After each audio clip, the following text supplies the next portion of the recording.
Subscribe करें के Gurukul channel को, प्रेस करें बेल आइकन को ताकि आपको हमारे वीडियोस के अपडेट्स सबसे पहले मिले। हेलो फ्रेंड्स, दिस साइड कविता मंगला। आज मैं फिर से हाजिर हूँ आपके सामने एक और वीडियो के साथ। आज के इस वीडियो में हम बात करेंगे language development in non impaired children. तो आइए शुरू करते हैं।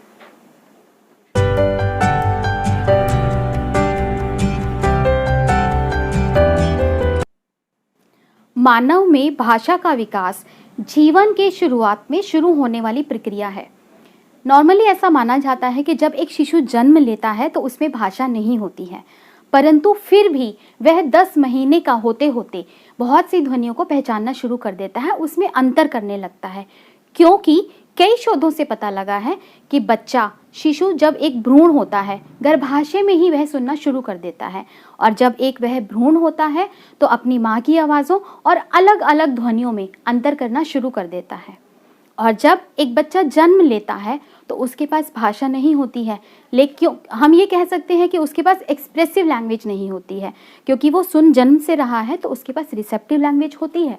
और जैसे जैसे वो बड़ा होता जाता है उसके पास भाषा आती जाती है, और यह भाषा बच्चे को अपने विचारों को व्यक्त करने में, अपने संबंधों को सुलझाने में, अपनी समस्याएं बताने में, अपने थॉट्स बताने में हेल्प करती है और जीवन में आगे बढ़ने में सहायता करती है। यही भाषा जब बच्चा शिक्षा की दिशा में कदम बढ़ाता है तो यही भाषा उसे लिखने और पढ़ने का आधार भी देती है। लेकिन जब एक बच्चा भाषा सीखना शुरू करता है तो ऐसी बहुत सी बातें होती हैं जो उसमें पहले से विद्यमान होनी चाहिए, या हम कह सकते हैं कि उसकी कुछ पूर्व ज़रूरतें होती हैं जो बच्चे में होनी चाहिए ताकि उसका भाषा विकास सही तरीके से हो सके, अन्यथा उसके भाषा विकास में बाधा आ सकती है। तो हम बात करेंगे ऐसी चीज़ों पर जो उसके भाषा विकास के लिए बहुत ज़रूरी है।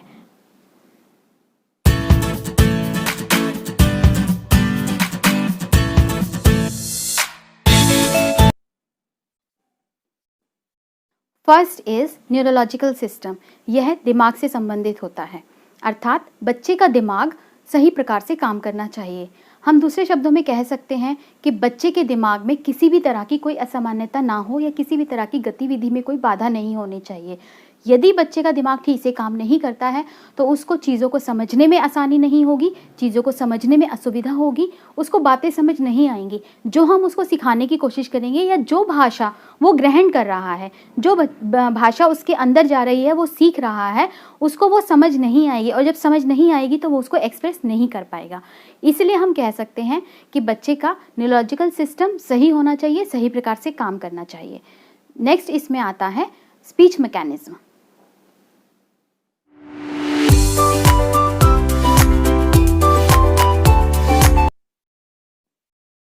जब एक बच्चा भाषा सीख लेता है, उसको ग्रहण कर लेता है, अर्थात भाषा उसके अंदर चली गई है, तो उसको भाषा को एक्सप्रेस करने की ज़रूरत पड़ती है। उसे बताना होता है कि उसने जो सीखी है भाषा उसको कैसे प्रोड्यूस करेगा।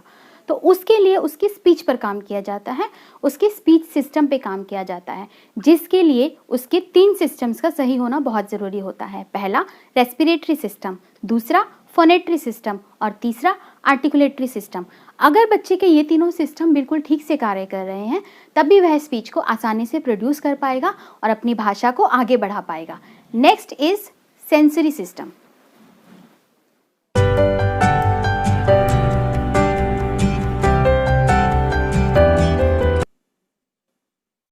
हमारे 5 सेंस ऑर्गन्स होते हैं, आईज, नोज, ईयर, टंग और स्किन। हमारे ये 5 सेंस ऑर्गन हमारी भाषा ग्रहण करने में बहुत महत्वपूर्ण योगदान देते हैं। अगर ये सेंस ऑर्गन ठीक से काम नहीं करते हैं तो भाषा सीखने में अवरोध उत्पन्न हो सकता है। उदाहरण के तौर पे यदि किसी की आईज ठीक नहीं है या वो ठीक से देख नहीं पाता है, उसको देखने में किसी भी तरह की कोई भी परेशानी है, तो वह भाषा ठीक से ग्रहण नहीं कर पाएगा, क्योंकि हमारे सीखने का सबसे बड़ा हिस्सा हमारी आंखों से जुड़ा होता है। अर्थात हम देखकर सबसे ज़्यादा सीखते हैं, और यदि उसकी आंखों में ही प्रॉब्लम है और वो ठीक से नहीं देख पाता है तो उसकी भाषा कहीं ना कहीं बाधित हो जाएगी। इसी तरह से और सेंस ऑर्गन्स भी अलग अलग कार्य करते हैं, और अगर उनमें किसी भी तरह की रुकावट है, कोई भी प्रॉब्लम है, तो हमारी भाषा सीखने में अवरोध उत्पन्न हो सकता है। Next is cognitive development.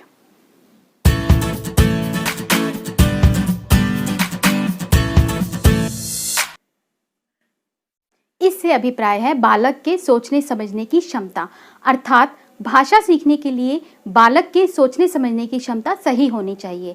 जैसे उसने भाषा ग्रहण कर ली है, उसने भाषा को रिसीव कर लिया है, अब उसको भाषा को एक्सप्रेस करना है, क्योंकि भाषा में रिसेप्टिव और एक्सप्रेसिव दोनों जुड़े होते हैं। जब उसको उसे एक्सप्रेस करना है तो उसके अंदर यह क्षमता होनी चाहिए कि उसे समझ आए कि मुझे सीखी हुई भाषा को कब, कैसे और कहाँ प्रयोग करना है और कहाँ पर प्रयोग नहीं करना है।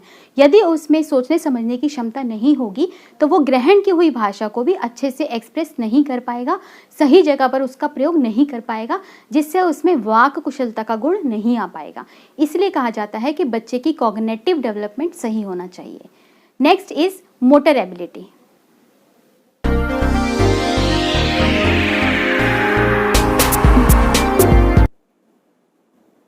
अर्थात बच्चा चलने फिरने में सक्षम होना चाहिए।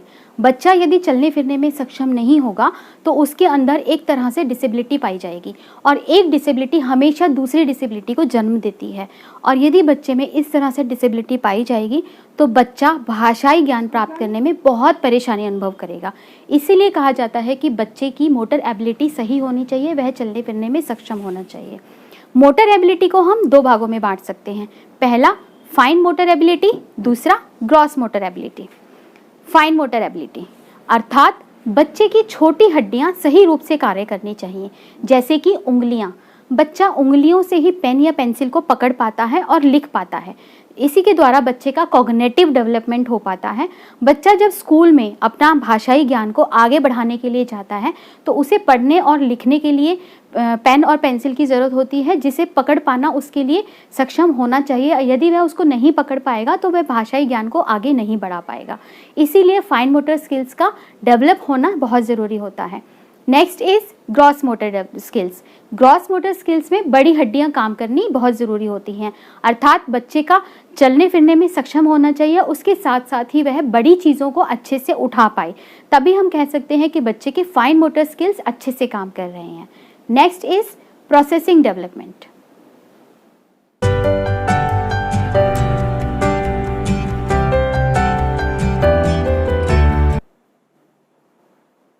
इससे अभिप्राय यह है कि बालक सीखी हुई भाषा को अच्छे से प्रोसेस कर पा रहा है या नहीं।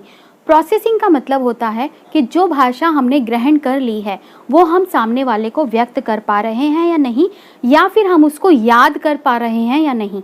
जो भी चीज़ हम बोलना चाहते हैं या जो भी चीज़ हम समझते हैं, सुनते हैं, तो उसको ब्रेन डायरेक्टली एक्सेप्ट नहीं करता है या डायरेक्टली डिलीवर नहीं करता है।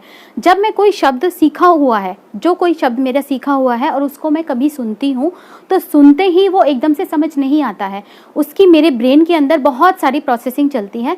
दिमाग उस शब्द को उस डिक्शनरी में पहले खोजता है, उसको प्रोसेसिंग कहा जाता है। अगर वो वर्ड वहाँ से मैच हो जाता है तो ही मुझे वो वर्ड समझ आता है। अगर बच्चे के अंदर ये प्रोसेसिंग पावर सही नहीं है, दिमाग ठीक से प्रोसेस नहीं कर पा रहा है, तो वह भाषा को ना तो अच्छे से सीख पाएगा, ना उसको सामने व्यक्त कर पाएगा और ना ही अपनी भाषा को आगे बढ़ा पाएगा। इसीलिए कहा जाता है कि बच्चे की प्रोसेसिंग पावर नॉर्मल होनी चाहिए या फिर डेवलप होनी चाहिए। इस प्रकार हम कह सकते हैं कि जो चीज़ें मैंने अभी बताई, एक बच्चे के भाषा विकास में या फिर भाषा सीखने में ये सभी चीज़ें होनी बहुत ज़रूरी हैं। अगर ये सारी चीज़ें सही से काम नहीं करेंगी तो बच्चा या तो भाषा को सीख नहीं पाएगा या फिर उसको भाषा सीखने में देरी हो जाएगी और भाषा में व्यवधान भी आ सकता है। और अब बारी है टिप टाइम की।